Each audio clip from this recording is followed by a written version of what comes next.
Previously on Projects and Problems.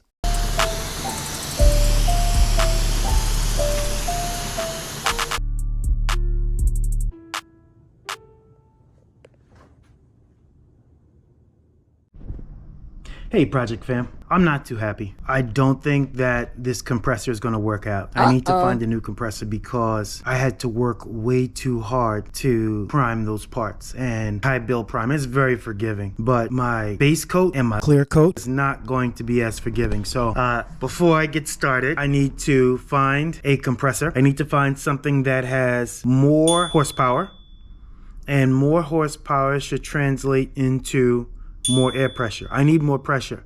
It's not enough pressure. By the time I get through my filter and my gun, it's just not enough pressure. And I don't even have a long run. Actually, that might be a consideration to get a shorter hose to reduce friction, but that's I don't think I'm going to get a lot of gains from that. Yeah, I'm sure you can hear the frustration in my voice, but anywho, I got in the beast. I took a ride to Long Island. I found this awesome auto repair shop. They had two compressors, the one that I was buying and another that they still use in the shop. Big shout out to Matt. Yeah, I didn't want to put your business out there, but maybe I'll go back out there and check you guys out. Big shout out to Joe for not laughing too much, helping me load this compressor in the back of the beast. Man, this speed shop was cool. The message said, hey, when you get there, it's the second to last door. It's the one with a bunch of Mustangs. Yo, that in itself could have been awesome content for the channel. So Matt and Joe, again, thank you so much for this compressor. I think this is going to do the job. First things first, I gotta take out this compressor from Harbor Freight. Hey, no shade to Harbor Freight. They provided me a compressor. It helped get me started and they're really close to my house. But this thing has gotta be functional. I need to use the compressor for more than just putting air in tires and using a couple power tools. So gotta go. Out with the old and in with the new. I'm gonna do a side-by-side comparison of these two compressors because honestly, they look about the same size. Let me just review some of the key differences. The compressor on the left is a 20-gallon compressor. The compressor on the right, the red one, is a 25-gallon compressor. That's the one I got from Facebook Marketplace. Overall, tank size is not that different. One is a 20-gallon, one's a 25-gallon. Here comes the most important technical spec of these compressors. The Harbor Freight McGraw compressor has a 1.6 horsepower motor. So at the end of the day, the tank itself is probably not enough to paint a car. You're going to need more pressure than that. So the machine has to be able to build enough pressure to constantly keep fluid coming out the spray gun. Now in comparison, the Red compressor on the right has a 6 horsepower motor.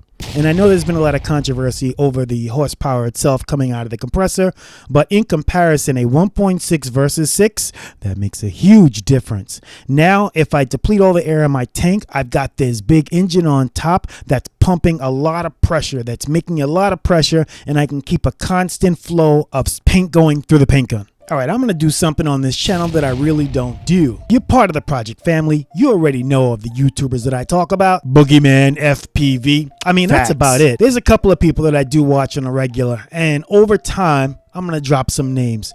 But now this is very important because I didn't know what kind of compressor to buy. I mean, I really didn't know. So I found this brother on YouTube and I've been watching him for a little bit. It's True Grit Customs, right? This brother came on and had a video. The title is How to Paint a Car Outside at Home with a Small Air Compressor. Now, mind you, I'm not painting a car outside, but dang it, if I'm not working at home using a small air compressor, this is what I needed. He said the compressors that you buy from Harbor Freight that have like a 1.6 motor, you don't want to buy those because the pressure will not stay up. I was like, what? And then he went on to say, if you buy it, you're basically wasting your money. That was me. That's exactly what I did. So big shout out to True Grit Customs for kind of helping me make an important decision. I definitely recommend everyone to check out True Grit Customs. He's not sitting in $1 million paint booth with perfect ventilation. Every video, he's showing you how to do a lot more with less. And his paint jobs are fire. Make sure to let him know you're part of the Projects and Problems family. All right, back to the business at hand. As you can see, I put on a valve at the bottom so I can drain the moisture from the bottom of the tank. Got this compressor fired up, and yes, you can better believe I can feel the pressure. I like it. I think I made a good decision. All right, let's go. All right, so I think I'm ready to paint. I've already draped some plastic. We got plastic all along my rear wall, and honestly, the only thing I don't want overspray on is my refrigerator freezer setup. The rest of the stuff is all garage stuff I'm not that concerned about, but I'm ready. I did have a little bit of trash in the primer. I did sand it down with some 400. That was a problem.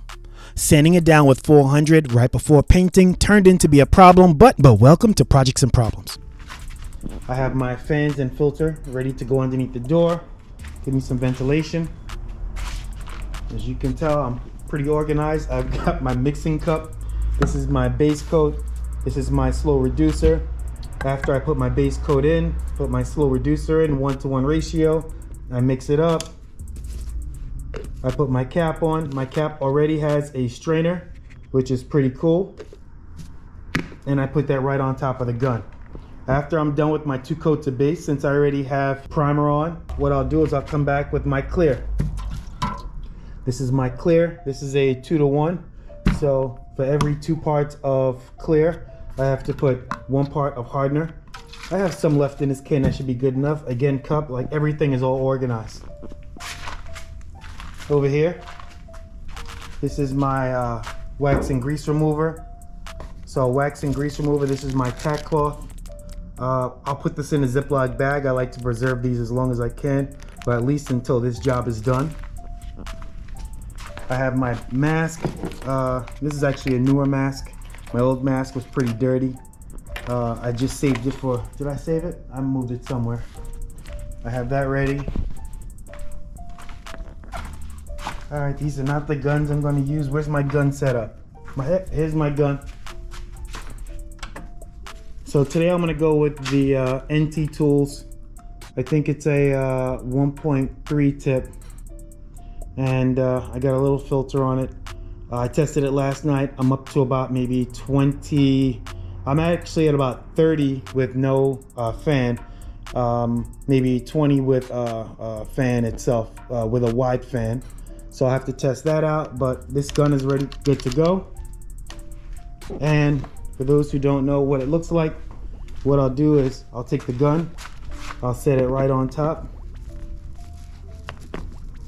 and then I'll pick this whole thing up. So it's just a press on. If I had 2 hands, I would show you, but that's really what it is. I got my suit, so I'll put my suit on, and underneath the table, I have my headlights that I'm going to clear.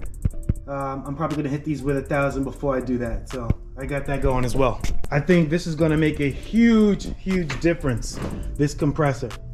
So big shout out to this compressor. I think it's gonna work out. I truly hope it makes a difference. Nevertheless, that's how I get set up for paint. The next video, you know what it is? It is the paint. Thanks for watching. Please forward this video. Please hit subscribe and hit like.